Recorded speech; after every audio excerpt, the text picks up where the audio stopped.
সংশোধন করা হবে নাকি সংবিধান পুনর্লিখন করা হবে, এই আলাপটা এখন সমাজে আছে। আমরা অন্তত সংবিধানে যারা কথা বলছি মোটা দাগে আমরা অ্যাটলিস্ট মনে করছি সংবিধান পরিবর্তন দরকার। যে সংবিধানটা এই মুহূর্তে আছে সেটা আসলে সংবিধান না। বিশেষ করে পঞ্চদশ সংশোধনীর পর শেখ হাসিনা এটাকে একটা ফালতু কাগজে পরিণত করেছে। সে আলোচনা আমরা করবো। ইনফ্যাক্ট কমিশন তৈরি হয়েছে, আমাদের অনেকেরই চিন্তা আছে সংবিধান নিয়ে, আমারও চিন্তা আছে, সেই আলাপটা করব। সংশোধন পুনর্লেখন পুরোটাই পাল্টে ফেলতে হবে, অনেকটুকু পাল্টাতে হবে নাকি কতটুকু পাল্টাতে হবে সেগুলো নিয়ে আলাপ করবো। তার আগে আরেকটা আলোচনা আজকে একটু করে রাখতে চাই, এটাও ইম্পর্টেন্ট কারণ এই আলোচনাটা একটু ট্রাকশন পেয়েছে। কেউ কেউ বলছেন এই সংবিধান পাল্টানো দরকার, কারণ এটা যদি না পাল্টাই তাহলে যদি কোনোদিন শেখ হাসিনা বা আমাদের এই গণঅভ্যুত্থানের স্পিরিটের বাইরে কেউ বা শেখ হাসিনার হয়ে কেউ ক্ষমতায় আসে তাহলে আমাদের সবার কল্লা কাটা যাবে, আমরা সবাই ফাঁসিতে ঝুলবো। যারা শেখ হাসিনার এই শাসনের বিরুদ্ধে দাঁড়িয়েছিলাম, যারা শেখ হাসিনার বিরুদ্ধে অভ্যুত্থানে ছিলাম, তাদের সবার একটু দেখা দরকার এটা সত্য কিনা, এটা সঠিক কিনা। আমি একটা কথা শুরুতে বলে রাখতে চাই, সংবিধান পুনর্লেখন একদম নতুন একটা সংবিধানের চিন্তা হতেই পারে, তার জন্য এইরকম আলোচনার দরকার আছে কিনা, এটা আদতে কতটুকু সাবস্ট্যান্স আছে, এগুলো ভিত্তি তৈরি করা, যেটা চেঞ্জ না করলে কিন্তু আমরা সবাই ঝুলে পড়বো, ঠিক আছে কিনা সেটা। এটা ছাড়াও আরেকটা আলাপ এসছে, সেটা হলো এই সংবিধান থাকলে শেখ হাসিনা পদত্যাগ করেনি, তার পদত্যাগ পত্রকে দেখেছে কিনা, এই আলাপগুলো এসছে এবং সেটা সুযোগ নিয়ে শেখ হাসিনা ম্যানিপুলেট করার চেষ্টা করছেন। আওয়ামী লীগের লোকজনও একইভাবে কথা বলার চেষ্টা করছে। সো পদত্যাগে এর মধ্যে আমি কথা বলেছি, তাই কনস্টিটিউশন ধরেই কথা বলেছি, এরপর এটা আর বলতে চাইছি না। কিন্তু এখনকার যে আলাপটা সেটা নিয়ে একটু কথা বলি। শেখ হাসিনা যদি কাল ফিরে আসেন, ধরে নিলাম এক্সিস্টিং সংবিধানে সত্যি আমরা যারা গণঅভ্যুত্থানের পক্ষে ছিলাম, মাঠে ছিলাম, ন্যারেটিভ নিয়েছিলাম, কথা বলেছি, সবার ফাঁসি হয়ে যেতে পারে, কথাটা ভুল না। আমি একটু পড়ি সংবিধানের 7 ক, পুরোটা একটু পড়ি, আমাদের একটু জেনে রাখা দরকার। 7 ক এর 1 কোন ব্যক্তি শক্তি প্রদর্শন বা শক্তি প্রয়োগের মাধ্যমে বা অন্য কোন অসাংবিধানিক পন্থায় এই সংবিধান বা ইহার কোন অনুচ্ছেদ রদ, রহিত বা বাতিল বা স্থগিত করিলে, কিংবা উহা করিবার জন্য উদ্যোগ গ্রহণ বা ষড়যন্ত্র করিলে, কিংবা এই সংবিধান বা ইহার কোন বিধানের প্রতি নাগরিকের আস্থা, বিশ্বাস বা প্রত্যয় পরাহত করিলে, কিংবা উহা করিবার জন্য উদ্যোগ গ্রহণ বা ষড়যন্ত্র করিলে, তাহার এই কার্য রাষ্ট্রদ্রোহিতা হইবে এবং ওই ব্যক্তি রাষ্ট্রদ্রোহিতার অপরাধে দোষী হইবে।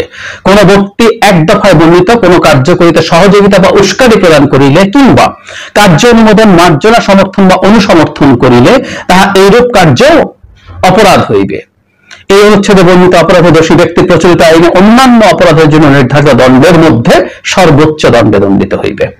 সহজ করে আমরা যদি বলি, এটা এরকম দাঁড়ালো যে সংবিধান, এই যে সংবিধান আছে সেটা বল প্রয়োগে এটা পরিবর্তন বা এটা পরিবর্তন করার জন্য কোনো উস্কানি দেওয়া যাবে না, এটাকে ভাঙা যাবে না, সংবিধানের বাইরে যাওয়া যাবে না।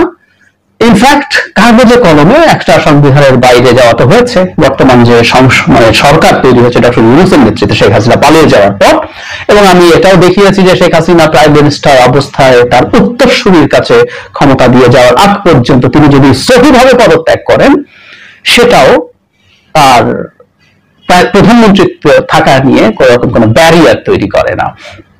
ডক্টর ইউনূস তো এই সংবিধান অনুযায়ী বৈধভাবে ক্ষমতায় আসেন নাই, এবং তিনি বৈধ উত্তরসূরিও নন। আরেকজন বৈধ উত্তরসূরি হচ্ছে আরেকজন প্রধানমন্ত্রী, সেটা সংসদ ভবনের তার খান থেকে হোক, অন্য খান থেকে হোক, হোয়াট এভার ইট ইজ।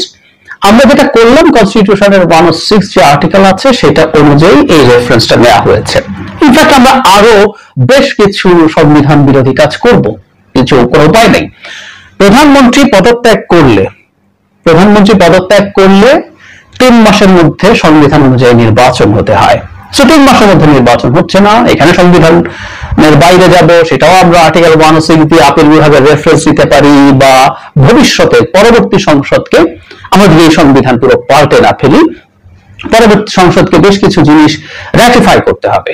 এটা তো মাস্ট, এটা করা ছাড়া তো কোনো উপায় নাই। আমাদের ইতিহাসে এটা আছে, মানে একাদশ সংশোধনী সবচেয়ে বড় উদাহরণ। এরশাদের পর বিচারপতি শাহাবুদ্দিন যেভাবে আসলেন, যেভাবে ফিরে গেলেন, সবকিছু আমরা পরে রাটিফাই করেছি। সুতরাং সংবিধান লঙ্ঘন হচ্ছে এবং আরো অনেক কিছু হবে, এবং 7 ক অনুযায়ী সংবিধান এই লঙ্ঘনের জন্য মৃত্যুদণ্ড পর্যন্ত হতে পারে। সুতরাং যারা করেছেন শুধু না, আমি যারা এর সাথে কোনো না কোনো ভাবে যে এখানে আছে, এই সংবিধান বা ইহার কোন বিধানের প্রতি নাগরিকের আস্থা, বিশ্বাস বা প্রত্যয় পরাহত করিলে কিংবা উহা করিবার উদ্যোগ গ্রহণ করিলে, মানে সবকিছু এর মধ্যে আছে। আমরা প্রত্যেকের মধ্যে ইনভলভ, আমি ইনভলভ, কাগজে কলমে এই আইন অনুযায়ী আমাকে ফাঁসি দেওয়া যাবে। এই অনুচ্ছেদ অনুযায়ী সাথের খ বলছে আবার, এই অনুচ্ছেদটা সাথে খ হচ্ছে, আমরা পঞ্চদশ সংশোধনীতে একটা উদ্ভট ফালতু কাজ শেখ হাসিনা করে গেছেন, যেটা হলো সংবিধানের অনেকগুলো অনুচ্ছেদ কোনোভাবেই কোনোদিন পরিবর্তন করা যাবে না, পরিবর্তনীয় ঘোষণা করা হয়েছে।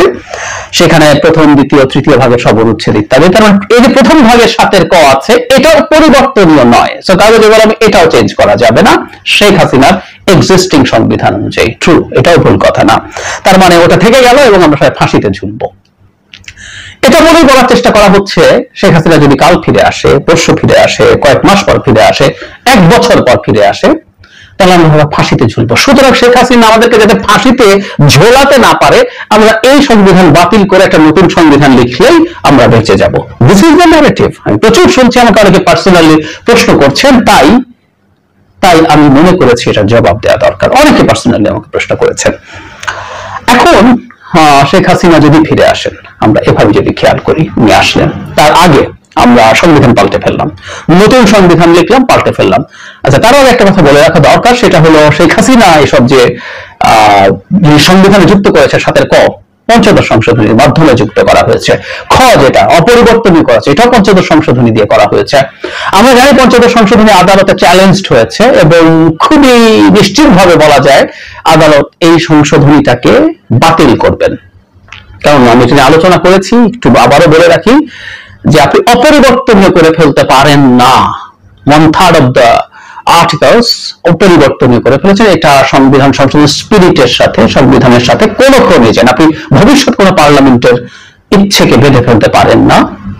একই সাথে অপরিবর্তনীয় করে ফেলা হয়েছে এবং পরিবর্তন করা হয়েছে অনেকগুলো আর্টিকেল আছে, যেগুলো চেঞ্জ করার জন্য গণভোটের বিধান ছিল দ্বাদশ সংশোধনীতে।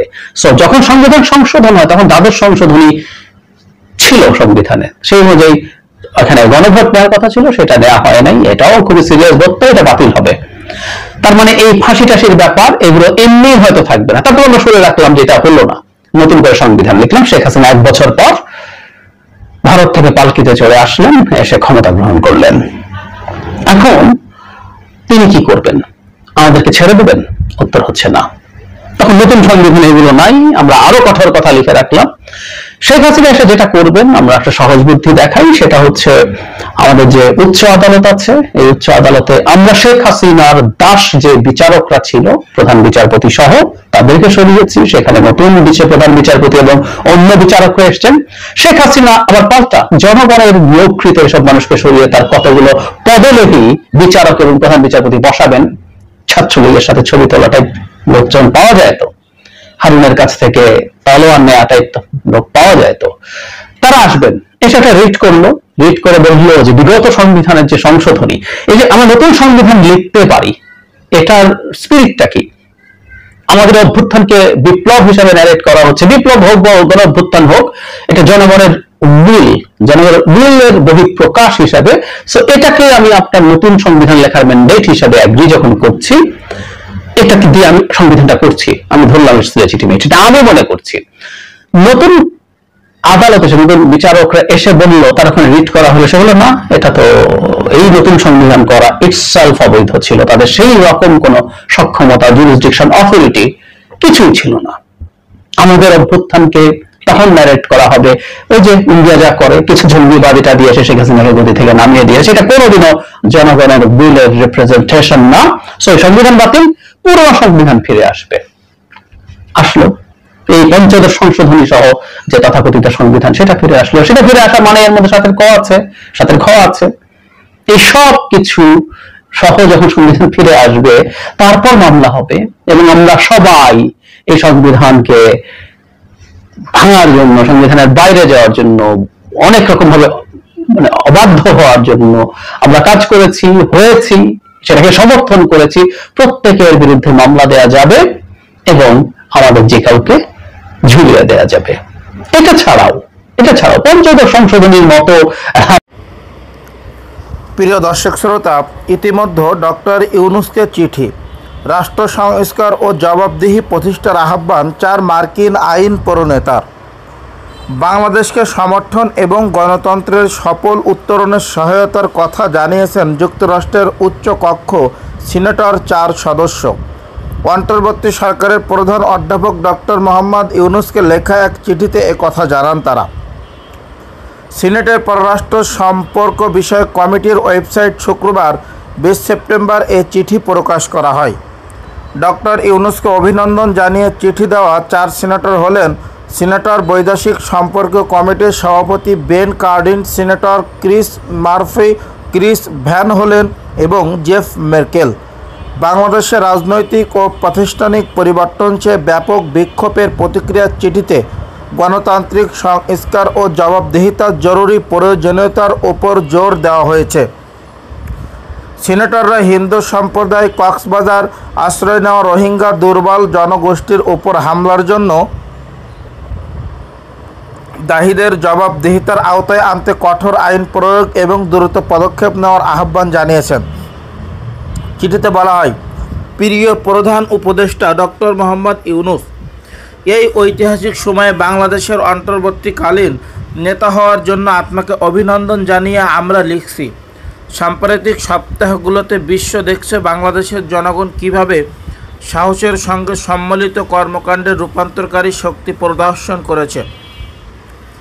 যখন নাগরিকরা ঐক্যবদ্ধ হয় তখন তাদের কণ্ঠস্বর এমনকি সবচেয়ে দৃঢ় ও স্বৈরাচারী নেতাদেরও ক্ষমতা ত্যাগ করতে বাধ্য করে।